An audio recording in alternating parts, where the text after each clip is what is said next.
Okay, looks like I am live.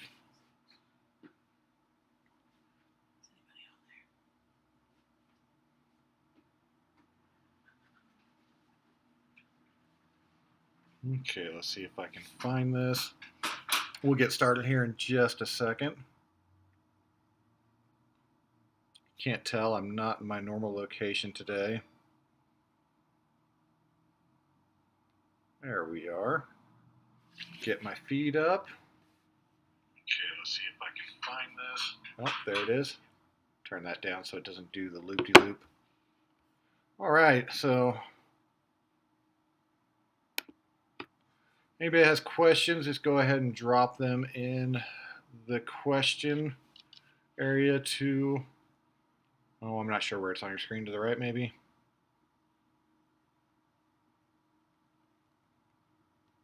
And then we will get started. I'm just doing it from my end. And then we will start with email questions first and then go from there.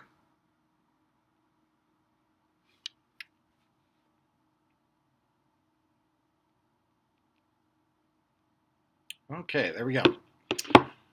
So again, just like always, can submit your questions ahead of time to Arkenberg Farms with an S questions with an S at yahoo.com.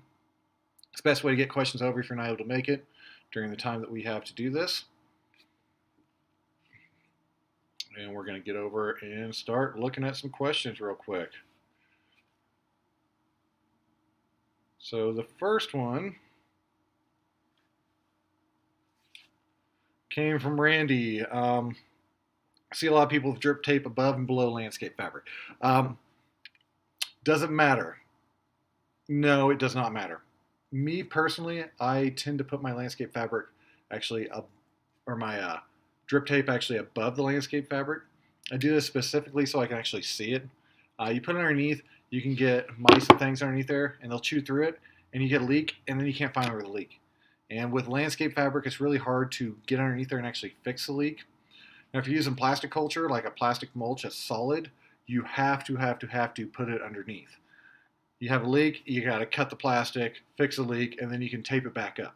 So that's one way of doing it. But from what I found primarily, it does not matter one bit whatsoever whether your drip tape is above or below.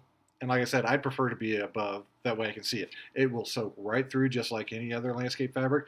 I will tell you, the first time you unroll your fabric, just that first day or two that it's out, the water will not soak through it. It actually beads off of it. But as soon as the fibers open up, it goes right through. So next here, we have another question. How do you combat aphids? And there's a couple follow-ups afterwards. Aphids, insecticidal soap. We use the Safer brand stuff.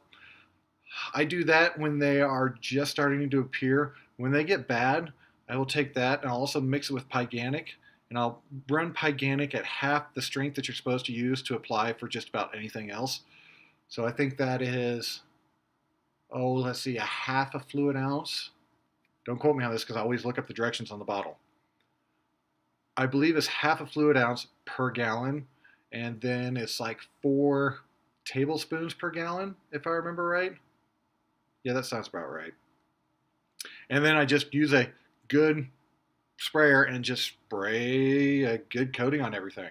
More powerful sprayer, the more it'll actually push down into lettuces and things, so it'll really help open it up. When you got them on the bottom of the leaves, it's really harder because you got to really blow up underneath it. So you might have to come back up underneath and spray with the sprayer nozzle like upside down. Like, that's hard to do with the camera here, but like up. The camera's not mirroring me, so it's really difficult. That new sprayer I got is actually really good for this. It puts down a real heavy cone and it covers about 30 inches. I'm not sure about the other backpack sprayers, but I'm really happy with it, and it's battery powered. I did a video a couple weeks ago on it. It's a Vevor sprayer. I can't talk about anything about the longevity because they sent it to me. I've used it once. It's got a lithium-ion battery in it, so I think that's good. But I think those are rather expensive to replace too. but just the volume it puts down would be the only advantage I can see to it. Cucumber beetles, same thing. So when I have the cucumber beetles come in the cucumber house, what I like to do is mix. I'll use Pyganic full strength. Use the was it 1 fluid ounce per gallon, and then I will take. I use also AgriGrow Ultra. This is like a probiotic, a prebiotic. I think it's a prebiotic. I think it's a mixture of stuff. I don't know. It's actually really good for the plants. And I'll mix that in. I think I use 5 milliliters. I get these pipettes that are about that long. And I'll take 1 squirt and put it in per gallon. So it's like 5 milliliters per gallon, maybe 10 milliliters. And I find it not only helps it kind of stick a little bit, but it also is more beneficial. It's like a foliar feeding to the plant. So it makes it more resistant to picking up the cucumber mosaic virus that makes them just drop. When you start seeing them drop, I also do inject that through the irrigation once a week when I use my fertigation. Let's see, I've got the Easy Flow injector.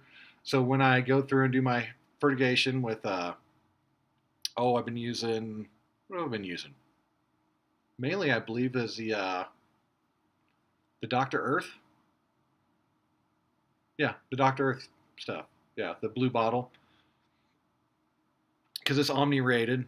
And same thing there. I'll fill that thing up with a gallon. I don't know. I take the jug and I go glug glug. And then I take the Ultra and I give it 2 squirts out of my pipettes that I'm using and run that through the drip irrigation every week. That also, it seems to make the plants healthier and builds up their immune system. And like last year, I did not have a single plant drop. I did have some like yellowing mosaic virus throughout the center of it. Or no, it's bacterial wilt. That's the one that cucumber beetles spread the most. And they just, when they wilt, they just drop. And traditionally what we did, we just always cut them off top, cut them off bottom, got them out of the greenhouse immediately. We didn't care, fruit, whatever. When you see them drop, you got to get them out. But I did not have any bacterial wilt last year. Instead, I did have some yellowing, but it only happened in like one little patch in the greenhouse, which I thought was kind of strange. It didn't like go all over the place. Last year was actually my most successful year with cucumbers because of that. And I believe that AgriGrow Ultra was one of the primary things because I only sprayed in there once or twice. And that's just when it was really getting thick. And the best way I can describe it is just there was enough to where I wasn't comfortable with the number I was seeing. Then we also, flea beetles at Pyganic. You can mix that with, what's the other one? It's like a Moltex. It keeps them from molting. Really good. I would really, really, really like to use some of the triple threat nematode treatment on the fields this year for flea beetles. The main way I've combated flea beetles is I've stopped growing a lot of stuff that they eat.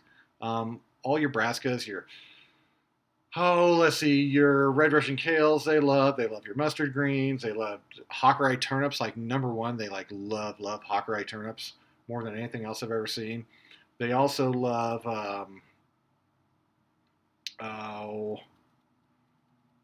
the mustard greens, radishes.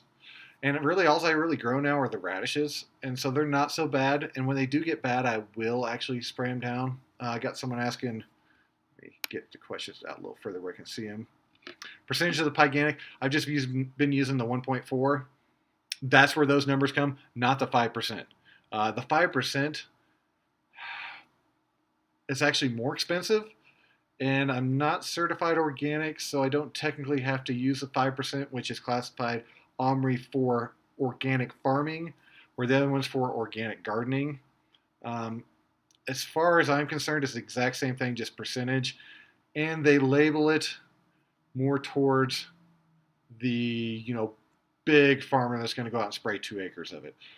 I'm working with much smaller areas. I buy, I don't know, one of the little jugs about that big every year, and it lasts me all year. I mean, that's the amount of Pyganic we spray out through the whole entire season. That probably does the equivalent of maybe an acre when you actually apply it per the application rate. So yeah, I mean, those basically the 2 things that I use.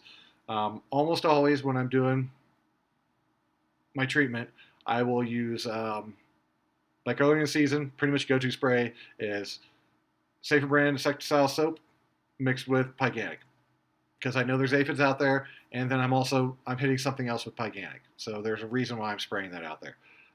Always put Ultra in it too. It really helps. I don't add fertilizer to it when I spray anything out there in the field, so. So I hope that helps and answers your question there.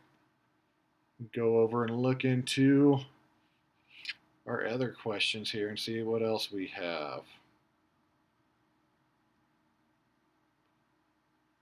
So I know I've had a lot of questions. I've had a lot of questions actually on the video I did last week on the automated door, where I had the door open up with the linear actuator. I also have a similar setup on the high tunnel with a roll-up side curtain, and it runs off of almost the same setup. So I'm going to revamp, because I'm not on the farm, I can't shoot this week. I'm revamping 2 old videos because I did one, it worked great, and then I had problems with the controller. It started sticking real bad. So I had to wire it, and I rewired it like in a backwards fashion. It's really hard to explain. I did another video, so I'm constantly kicking people over from this video to, hey, this is how you wire it right. So instead, I took the first half of this video and the wiring half of this video, and I stuck them together into a video. Some older footage, but I think it'll actually be really, really helpful. Okay. So let's get into some of the others. How do you control aphids in late winter in the high tunnels? Same thing. You just got to stay on top of them. I will go through and I try to do it once a week with the Safer soap. That's the best thing you do. You can also use Dawn dish soap. There's plenty of recipes online. The biggest problem with that, with lettuce and greens, is that when you go and put it in the bubbly tank, you get a lot of bubbles because you've got Dawn dish soap. The actual insecticidal soaps are a potassium soap, so they have a lot less bubbling with them. And it really comes down to it with the greens and stuff. It's not the end of the world when they get in there. You just cut your lettuce a little bit higher. You just pull it up higher instead of cutting down here. He cut up here, and they will wash out in the tank. In the bubbler, you just there'll be a vortex spot in the tank where everything kind of settles like over here in the corner, and you just stick your hand in there and you just scoop it out. And scoop off the top, and the foam and all the little parts come out. And then with the drying process, they will fall through your drying rack too. So it really does twofold. I mean, I'm not trying to get every last one of them because they come in every year. There's absolutely nothing that we can do about it. And late winter is actually not our worst time. Our worst time is early winter and then springtime, about April, right when it's really rainy, before it really heats up and the ladybugs come out. But after that, they pretty much disappear. Okay, so I've got a lot of questions coming in about the side curtain, which I've got the video. It will be coming out tomorrow, where I've got that put together. The Double L Group controller that I have is a 24 volt controller. You can run that with a 12 volt power supply instead of a 24 volt power supply to run your side curtain motor, just like you would. Well, the side curtain motors are rated for 24 volts, but they will also run on 20 volts. You can get those off of Amazon and other places, or an Orange motor. They've got limit switches on the side so you can set their top and bottom so you can control how far up and down they go. Same thing, you hook a linear actuator to them. Those just go out a set distance and come back. The Double L Group, it is the 125C, if I remember right, has gotten really expensive. It's like $150 now to order it. QC Supply is one of the few places I actually see it. That's really all I can say with that. The only advantage with that controller is that you can run it off of a solar panel. Instead of using a 12 volt power supply, you can use a solar panel to actually run that switch into a motor and make it go up and down. So you don't need AC power out there. That is the main advantage. With the way I'm doing everything, I have power out there, so I'm not really all that concerned about it. And I have power close to everything out there. I can just run extension cords. Like with the door, I've got the, you have to check out the video last week. It's pretty cool. I used an Inkbird, and then I used an RIB something or the other. It's in the video. It actually has a double pull, double throw switcher. When it receives a 120 volt input or a 24 volt input, it switches. So it's normally this way, and then it'll switch the polarity and go the other way. So it moves the piston in or out. I could do the same thing on the roll up side. It would signal it to roll up or roll down, and the limit switches will stop it from going up or down too far. And then I've got some questions about the, oh, here's a good one. What variety of spinach do you use? Traditionally, I only use lizard spinach. It's super heat tolerant. It does great in the winter for me. It does really good. It will get a little bit ate up with aphids, but that's only, occasionally. So it's not that big of a deal. You can usually get it out of the field. It's pretty cold tolerant. The biggest issue is, like with any spinach, it can withstand the cold or it can stand the wind. It cannot stand the wind and the cold because then it goes to just junk, just exactly like my stuff did in the field. I'm kind of getting more and more to the point where I'm not doing as much in the field because of my climate. I usually get that really, really cold, really, really windy days, really, really early in winter, and it just tends to zap everything. I mean, when you've got 40-mile-per-hour winds blowing over road cover, it just flaps. It's not doing anything. The wind just goes straight through it. When you're in a high tunnel or a caterpillar tunnel, it's a completely different story. Okay, let's see what else we got here. Got some questions about what the tiller is I use for behind my tractor. I don't know what that thing is. I think it's like a Howard tiller, if I remember right. Sounds about right. I don't know where it came from. I actually bought it from an estate sale for $200. Really nice because if you take off of the two outside tines, it's actually got 30 inches of tiller, and it fits on the back of that little Kubota perfectly. And then I put the roller on the back, and it rolls it perfectly. The biggest problem with that is it's almost not heavy enough. It likes to bounce around, so I might throw some weight on it this year. I'm still trying to tune in this kind of method. We've done everything so manually over the years, but I'm trying to work not necessarily away from that, but have less labor-intensive activities. And I also don't want to beat the soil to heck either. But that tiller I have only goes that deep anyways. Anybody using a BCS out there that does continuous bed flips, they're going 2 inches always. And it beats it up harder. That's why you get such a fine bed on there. I'm running at a lower RPM rate, which I might actually kick it up because that little Kubota tractor's got a 3-speed PTO, so it's got 1, 2, and 3. It's like 480, 840, and 640, I think is the middle one. I've been running it on the middle one. Also occasionally running on 1, just because I don't feel like beating up the soil helps that much, especially when we get heavy downpours, because it just takes it all and just it goes down the hill. Do you soak your beet seeds before planting? No. 100% nope. The only thing that I've ever soaked before planting out in the field would be corn. And I only soak that for a couple hours and then let it dry overnight. And I'll soak it in a couple hours in a mixture of Ultra because supposedly it makes it germinate better that way, just if the probiotics in it soak into it. I did an experiment with microgreens, and I showed it as like a 10 or 15% yield increase by soaking my, what did I use? Peas in Ultra. So, and it's a mixture of what I believe what it calls for on the bottle. It wasn't a whole lot to do that.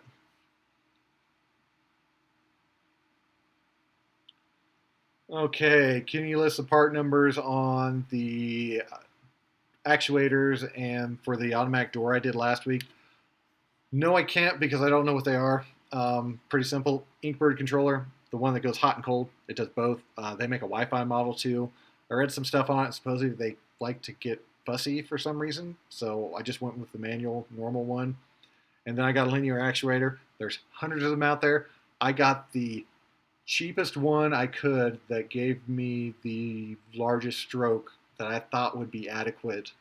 So I got a 12-inch stroke, and it's like the cheapest one I could find. And then the other part was a power supply, 12-volt power supply. I got the cheapest one I could find, again, cheapest, that was completely outdoor rated. So the linear actuator, I made sure it was outdoor rated, and I made sure the power supply was outdoor rated. which they're very easy to find. Almost all that stuff is outdoor rated, especially the power supplies, because they're for LEDs for little garden lights and yard lights and pathway lights and things like that.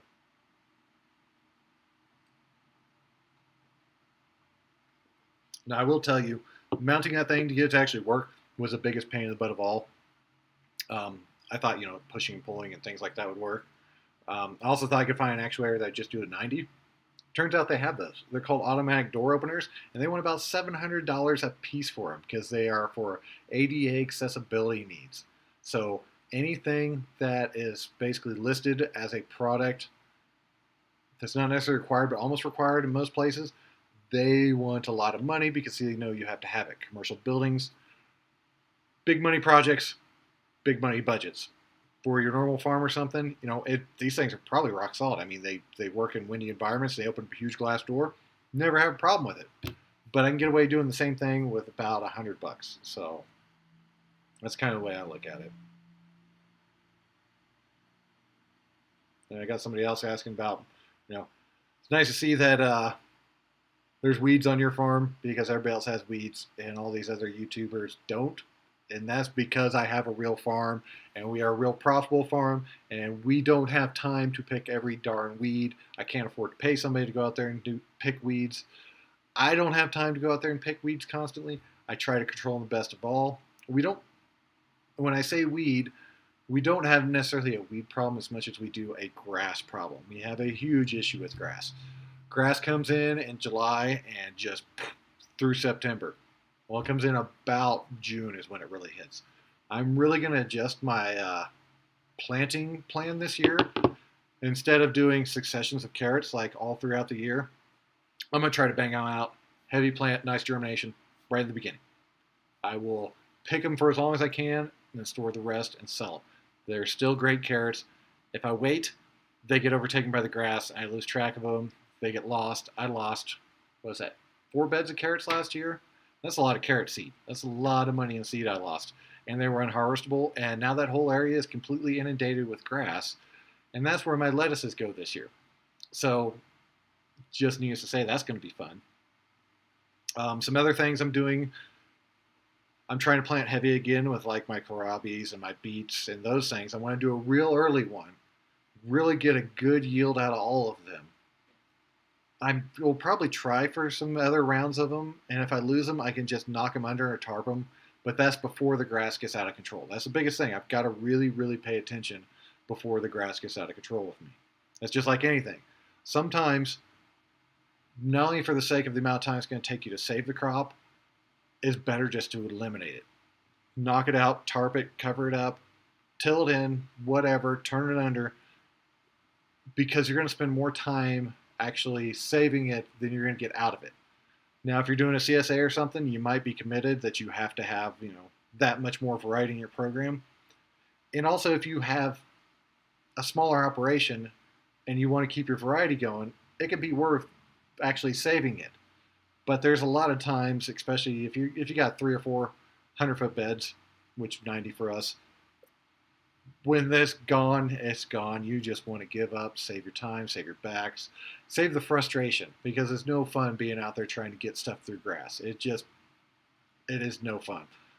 I'm to the point now that I would rather go through and constantly work a bed over and over again to keep grass from taking over, and maybe I can burn it out of those beds, than let it take over and go to seed again. Because every time it goes to seed, you're just continuing this problem down the road. Same thing with any weed control. Once it goes to seed, it's going to cause more problems down the road.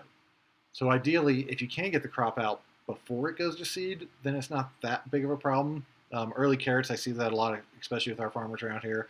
They'll actually have their bunches of carrots have grass sticking out of them, but the seed heads have just shot, so they're harvesting them before they actually dried and fall off. So that's the best I can tell you on that.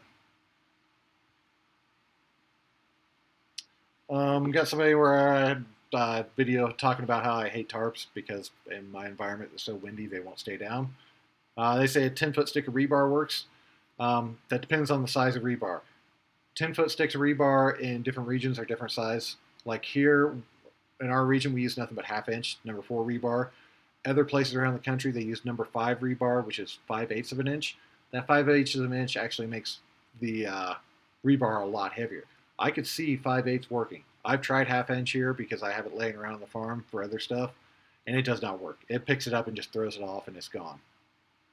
The greatest thing is concrete workers. I've seen this in the winter before. We're so windy, they lay out their big giant thermal blankets on 10,000 foot slab, and they've made the mistake of laying the weld wire down. They like 4x4 or 6x6, the grid wires like that, and then they lay a bunch of number 4 rebar on top. And when the wind starts blowing 60 to 40 to 60 mile per hour gust, it'll take that whole thing and roll it up into a ball that's like 20 feet across, and it will roll and pick up everything off the whole entire site. And by the time it's done, it's literally like a 2,000-pound ball, mixed blankets, rebar, and metal, and it will just keep going until it hits the property next door or a tree line. And basically, when that happens, everything in there is gone and trash. So yes, the rebar can work, but you have to have heavier rebar, and it might take 2 sticks. Okay, got a question about the vacuum seeder. Where did I get my aluminum sheet from? I actually bought it from Metal by the Foot. We have Metal by the Foot in town, so it makes it pretty easy. I can go buy and get a 1 foot by 2 foot piece. Still looking for a good adhesive that will bond aluminum and polypropylene permanently together. Every one I've tried splits off of the polypropylene. I've tried sanding it. I've tried everything. 2 dissimilar materials, they expand and contract at different rates. So inevitably, they shear. There's nothing I can do about it. I've actually just been using tape, so it is what it is. I'm sure there's plenty of good workarounds and ways to actually have that work. Probably the best one would have been when I cut the ring off the top for the inside plate that the backer, I actually made the backer. If I would have kept the other piece, I could have glued that onto it, and I think that would have held on the edges. So I would have polypropylene glued to polypropylene, and that would stay because they are too similar. And then the aluminum plate could have expanded and contracted underneath it. No problems. It would have worked perfectly, I have a feeling. But I threw it away, and I'm not going to rebuild them at this point. I don't use them that frequently. I mean, I pull it out once a week right now.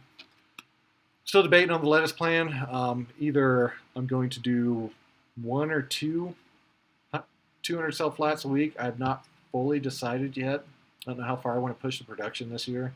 I've got a whole bunch of different market factors I'm kind of trying to mesh out. The biggest one is they're moving our farmers market to a different location. It's a smaller lot with not as ideal traffic. The people in my city are really, really spoiled by the ones we've been in for years, and now they're not going to be. And I have a feeling that's going to make a really big difference. When before you walk 2 blocks, and now you might have to walk 5 blocks or so to find a parking spot, so it'll be interesting. The CSA this year I'm changing to. Not doing full shares. I'm only doing what would be like a half share, but it's a you choose half share CSA. So I'm going to use my Shopify storefront, which really doesn't get used as much as it should. It does a lot during the winter, but during the farmers market season, people just want to go to the farmers market. I get it. I understand. A lot of the people buying produce from us aren't that tech savvy to begin with. But this year, you're going to have 2 options. One, the main setup is you get 4 items per week, guaranteed. It's being charged weekly through a recurring subscription add-in through Shopify. They put down a 25% down payment at the beginning of the season, which it's already pretty much locked up. I think I have 3 or 4 left. I'm only doing it from Memorial Day, the week after, to the week before Labor Day. So we fall into what would be the summer season. I find that best because on either side of that, people are all over the place. And that's when I have missed pickups, and it just becomes a hassle because of the holidays. So I shrunk the season, shrunk the number of items in it, and I'm going to set up the storefront and have a CSA tab on it to where if you're a member, you enter whatever your code is, and then there'll be items listed as like CSA radishes, CSA lettuce mix, CSA whatever. I will stock the storefront with a certain amount that is at a reasonable amount, what I would believe reasonable for that week, and then the customer gets to choose. So if you want 4 bags of lettuce, you can choose 4 bags of lettuce, but not everybody will be able to choose 4 bags of lettuce. If I say have 20 members, I will stock the store with probably 30 bags of lettuce for the CSA lettuce. Now, you can go outside of the store and purchase it separately. If you wanted to add on, say you bought 2 bags of lettuce CSA, a bunch of radishes, and a bunch of carrots, and you want another bag of lettuce, you go out and just buy a regular bag of lettuce because that's always open. But I don't want to, overly lock people up, and I want to give people the choice. That's the number one reason you lose CSA customers, because they're like, oh, I got another bunch of radishes. Oh, I got another bag of lettuce and another bag of lettuce, and it just keeps coming, and you can't eat it, and it keeps coming and keeps coming and keeps coming. I actually did an experiment this year with my mom, and I brought her a full share every single week, and it got to the point where there were weeks she's like, no, stop. I'm running out. I don't want it to go to waste, and that's the biggest thing. People do not want it to go to waste. So that's where I've kind of completely revamped the CSA model. I'm going to see how it works, and then I'll kind of get back to it. Maybe shoot a video on it as well. Just kind of, share how it's working. That's the most important thing. I mean, what the main thing I'm trying to do here is just educate and help other people out. I'm not trying to, I'm not really even selling a product. The one thing I am going to sell is side curtain roll up. I don't know if you call it a kit, a pre-wired one, and then a linear actuator one, because those are more of complex builds, and no one's selling them anymore. So I'm going to try to find a way. I'm going to put up something on the ArkenbergFarms.com store. Scroll down the bottom where all the digital tools and training stuff is. All that stuff's down there. It's all reasonably priced. I don't ask much. I think the most expensive thing down there is like $20. I'm not trying to, $1,000 classes to try to teach people. If you bought everything in the store, it would still be, I think, less than $100. But put those kits down there too. So you get the motor, you get the trolley for the roll-up side curtains, you get the wired in power supply, and then your double L movement switch or the Inkbird. And it would all be wired up. All you got to do, plug in 1 cord or plug in 2 cords, ready to go, plug and play. Hook it up and go. I think that'd be a lot of help to the community out there, because nobody is selling those anymore. I think it was Nifty Hoops is the one that used to sell them.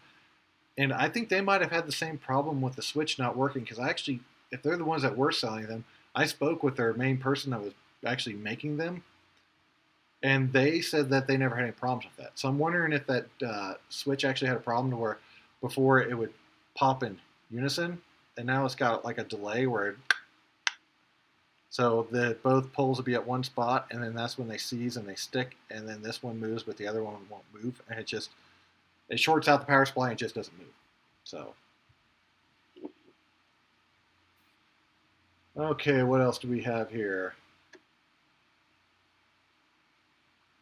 I am doing a lot of seeding right now, trying to get all my early stuff in. Installing underneath racks. It's still too cold here to go out to the propagation greenhouse. I think tonight we got a low of 26 back at the farm.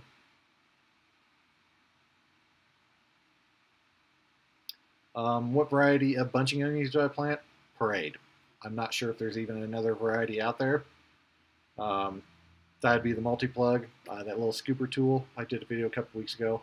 Just pick a scoop, drop it in. Same thing with the multi-plugs that you can do for transplanting like lettuce mixes.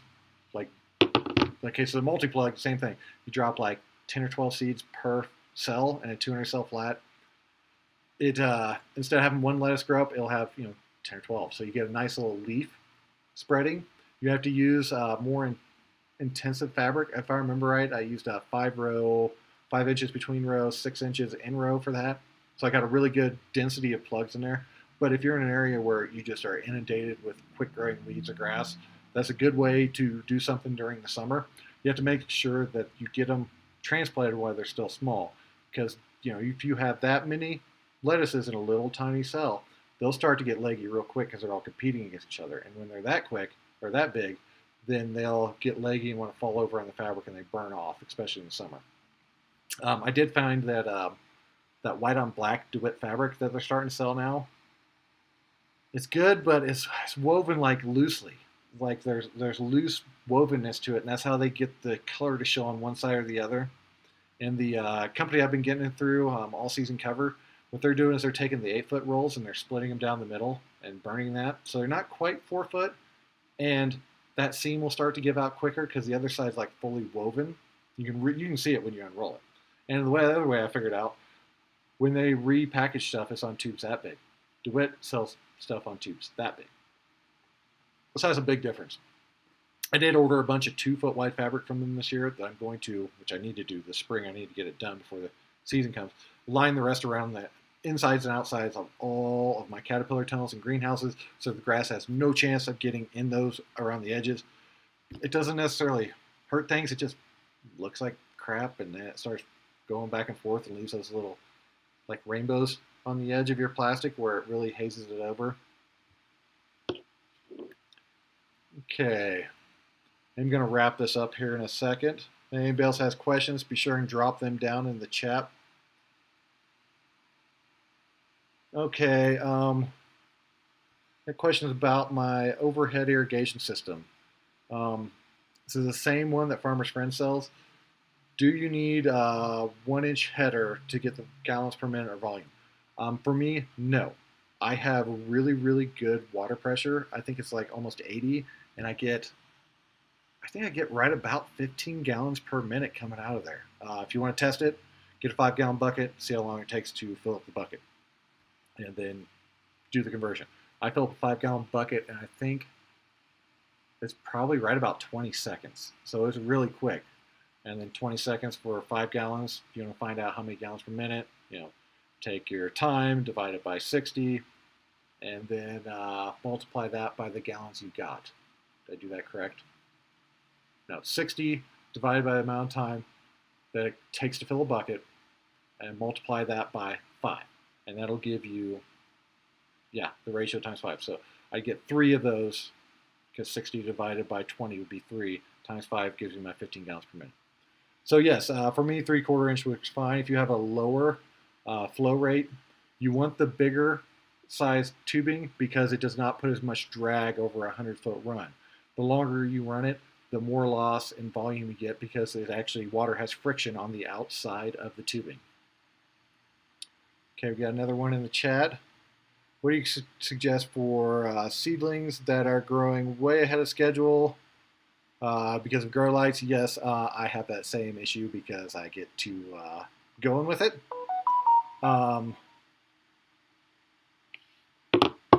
Is it too early to plant outside? Last frost is May 1st. Yes, it is. Your more hardy stuff, you'll be fine. I would not plant tomatoes or cucumbers or anything like that outside. Specifically carrots. You shouldn't be trying to transplant carrots. That doesn't work. They shoot down a taproot way too early, way too young. That'll never work. I'm not familiar with artichokes. I've never grown artichokes before. Specifically tomatoes, no. Pot them up. Tomatoes aren't the worst in the world. I've found that you can actually produce successions of tomatoes with the same initial planting. They will sit there and they will hang out and they will go root bound in their little, because I start mine in 200 cell flats. In those flats, and if you keep them watered, they'll never get bigger than about that, and they'll start to turn purple and weird colors. As long as they don't start pushing off fruit, you can hold them for quite some time. The way I do it is, after it's come out and it's real root bound, I'll just take the bottom and I just tear it off. The bottom third of the plug. I just hold it, tear it off, and I'll just jab it down into like a 50 cell flat. And that's the potting up method that I'll use. I've seen other people where they'll take them and actually invert it and push the plant basically, that's the best way to show this, like this down into the soil. So this would be your root right here, and this would be the actual plant itself coming up. So you're actually shortening the plant by pushing it down in the soil. So it gives you a little bit longer by sinking it deeper and then just holding it in the cell. Same thing if they're really root bound when I go to plant my tomatoes, I'll hold it and I'll just grab the bottom and tear it off. Plant them deep, and then they sit out roots everywhere anyways. So they're not a really hard one. The biggest ones that really get fussy with me are the cabbages. I've got 2 flats of those I'm going to have to do something with probably within the next week, because they'll get big real quick and then they get stressed and they never actually head out right. That's the biggest problem I have with transplanting cabbages, is they don't head out right. Okay, so we're going to do one more and then I'm going to wrap it up and let you all get back to it. Just scrolling back through, really not seeing too awful much, honestly. Okay, do you really need, this is a really good one. Do you need the white poly for your overhead irrigation lines? I will say no if you have a good drain on the end of it. If it's actually draining off the end, you do not need the white poly. If it's holding the water in there, remember that. You've got black poly with water in it. That's going to be a couple, well, not a couple hundred, but 130, 140 for that first push until it pushes out of the line. If it's really aerosolized, it's going to change temperature as it flows down to the crops. So it's kind of a yes or no. I mean, I do it because I want it to be cooler. I have to order it in anyways, so no matter what, I might as well just spend the money and have it ordered in. The actual other one is the black's not a big problem. The cost-wise in between black and white is very, very, very similar, so it's not a big deal. But if that's what you got and looks like you're probably further up north, I wouldn't worry about it. All my mainline irrigation stuff's all black, and I've never had any problems with that. I just ordered it because I was able to. More than anything, I had to order it, so I ordered it. I still have another run of that to put up in the high tunnel. So, all right, I think I'm going to end it here. Again, hope you all like what you saw here. If you did, don't forget to like and subscribe. I'll have the new video coming out, which is a compilation of the old videos tomorrow about the roll-up curtains on the greenhouse. So can't wait to get that out and share it with everybody, and hopefully it'll help everybody out a lot. Again, subscription portion of the channel is open. I got 3 different levels again. Supporter, second tier, all access to all the digital tools and training on the site. And then the third is a half hour of consulting directly with me through Zoom or some face-to-face actual medium and discuss whatever your problem is at the farm, and hopefully we can help you out as best possible. So